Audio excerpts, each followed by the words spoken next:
जानिए क्यों नहीं होती ब्रह्मदेव की पूजा और क्यों है पुष्कर में ही उनका एकमात्र मंदिर। हिंदू धर्म में त्रिमूर्ति ब्रह्मा, विष्णु और महेश में से भगवान ब्रह्मा पहले देवता हैं। वह ब्रह्मांड का निर्माता है। भगवान विष्णु और शिव के पूजा की जाती है और कई मंदिर विष्णु और शिव को समर्पित हैं, लेकिन ब्रह्मदेव को नहीं पूजा जाता है।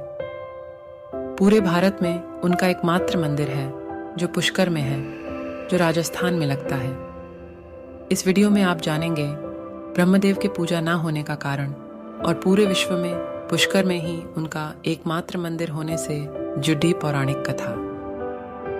वीडियो शुरू करने से पहले आपसे अनुरोध करती हूँ, वीडियो को लाइक ज़रूर करिएगा और जो इस चैनल पर पहली बार आए हैं वो चैनल को ज़रूर सब्सक्राइब करिएगा और बेल आइकन भी प्रेस करिएगा ताकि हमारे आने वाले वीडियो का नोटिफिकेशन मिलता रहे आपको। तो चलिए फिर वीडियो शुरू करते हैं। कौन है ब्रह्मदेव? ब्रह्मदेव हिंदू धर्म के 3 प्रमुख देवताओं ब्रह्मा, विष्णु, महेश में से एक हैं, जिन्हें सृष्टि का रचयिता और वेद ज्ञान का प्रचारक के रूप में भी जाना जाता है। उनके 3 चेहरे और 4 भुजाएं हैं और प्रत्येक भुजाओं में एक एक वेद है। आप ऐसा कह सकते हैं कि संसार के प्रत्येक जीव का निर्माण ब्रह्मा जी ने ही किया है। ब्रह्मदेव की उत्पत्ति जल में उत्पन्न कमल पर हुई है। कौन करते हैं ब्रह्मदेव की आराधना? ब्रह्मदेव की आराधना पूरे विश्व के बहुत ही कम संप्रदाय करते हैं, जैसे कि माध्व संप्रदाय के आदि आचार्य भगवान ब्रह्मा ही माने जाते हैं और इसी कारण उडुपी आदि मुख्य मध्व पीठों में इनकी पूजा आराधना की करने की परंपरा है। यही नहीं, यदि देवता या असुर भी मनचाहा फल प्राप्त करना चाहते हैं तो सबसे ज्यादा इन्हीं की आराधना और तपस्या करते हैं। ब्रह्मदेव द्वारा पुष्कर को ही यज्ञ करने के लिए चुनने से जुड्ढी कथा पौराणिक कथा के अनुसार ब्रह्मदेव धरती लोक के कल्याण के लिए धरती पर एक यज्ञ करना चाहते थे, जिसके लिए उन्होंने यज्ञ करने के लिए धरती पर सही स्थान का चुनाव करने हेतु अपने बाह से निकले एक कमल को धरती पर भेजा, जो राजस्थान के पुष्कर में उस पुष्प का एक अंश गिरा और वहां एक तालाब का निर्माण हो गया। और फिर ब्रह्मदेव ने इसी स्थान को यज्ञ के लिए चुना जाने ब्रह्मदेव द्वारा यज्ञ करने के लिए किए गए विवाह से जुड्डी कथा पौराणिक कथा के अनुसार ब्रह्मदेव पुष्कर के उसी स्थान पर यज्ञ करने पहुंचे और अन्य सभी देवी देवता भी। अब आवश्यकता थी एक स्त्री की जो यज्ञ को पूर्ण विधि विधान के साथ संपन्न करा सके, जिसके लिए उनकी पत्नी देवी सावित्री को चुना गया था। जानिए क्यों नहीं होती इसके लिए वो ब्रह्मा के समय और मुहूर्त में नहीं पहुंच। पहली पौराणिक कथा तब ब्रह्मदेव जाने देवी नदिनी गौ के मुख से सावित्री रूपी स्त्री को ब्रह्मदेव को श्राप देने से जुड्डी के साथ पौराणिक कथा के अनुसार ब्रह्मदेव ने जैसे ही यज्ञ शुरू किया तभी देवी सावित्री का वहां आगमन हो जाता है और देवी सावित्री अपने स्थान पर किसी दूसरे स्त्री को देख क्रोधित हो उठी और क्रोधवश उनको श्राप दे दिया कि ब्रह्मदेव की संपूर्ण धरती लोक पर कभी भी कहीं भी कोई भी पूजा नहीं करेगा।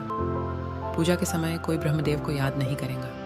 बस देवी सावित्री के उसी श्राप के कारण आज तक इस धरती लोक पर कोई भी ब्रह्मदेव की पूजा नहीं करता। जाने ब्रह्मदेव के पुष्कर मंदिर निर्माण से जुड़ी कथा पौराणिक कथा के अनुसार देवी सावित्री को इतना क्रोधित देखकर सभी देवी देवता डर गए और उनसे अपना क्रोध शांत करके उस श्राप को वापस लेने की गुजारिश करने लगे।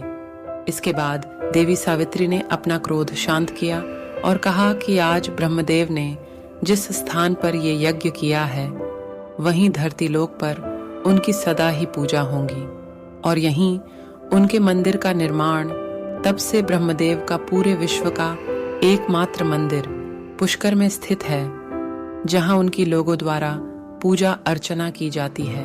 जाने सावित्री माता के मंदिर से जुड़ी कथा पौराणिक कथा के अनुसार अपना क्रोध शांत हो जाने के बाद देवी सावित्री भी ब्रह्मदेव मंदिर के पास स्थित एक पहाड़ी पर जाकर तपस्या करने लगी, जिनका आज वहां एक भव्य मंदिर है और लोगों की आस्था के अनुसार वो आज भी वहां रहकर भक्तों का कल्याण कर रही है।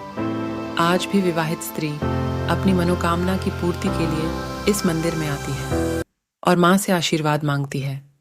आज भी लाखों की तादाद में हिंदू तीर्थयात्री देश और विदेशों से ब्रह्मदेव के इस मंदिर में उनके दर्शन करने हेतु पुष्कर आते हैं और तालाब में भी स्नान करते हैं। जानिए क्यों नहीं होती भगवान ब्रह्मा की पूजा। दूसरी पौराणिक कथा। दूसरा कारण यह कि ब्रह्मांड की थाह लेने के लिए जब भगवान शिव ने विष्णु और ब्रह्मा को भेजा तो ब्रह्मा ने वापस लौटकर शिव से असत्य वचन कहा था।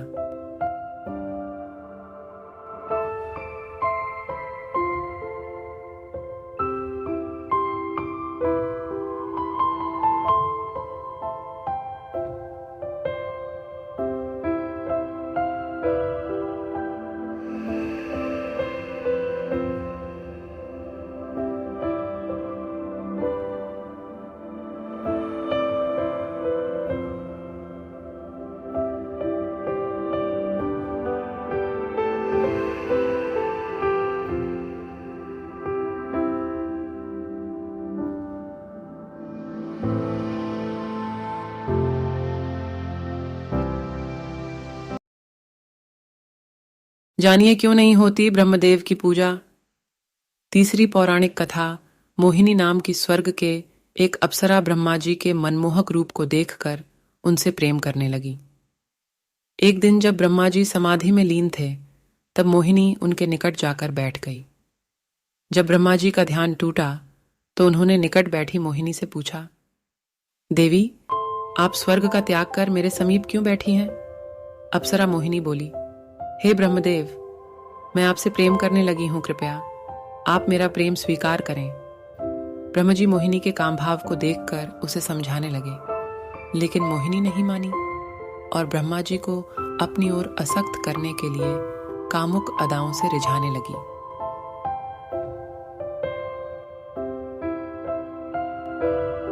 उसी समय सप्तऋषियों का ब्रह्मलोक में आगमन हुआ।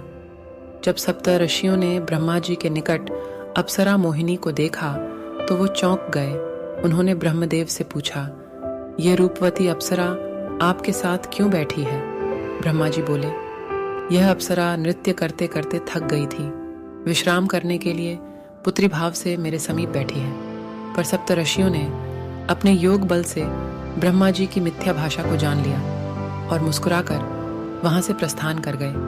ब्रह्मा जी के अपने प्रति ऐसे वचन सुनकर मोहिनी को बहुत गुस्सा आया।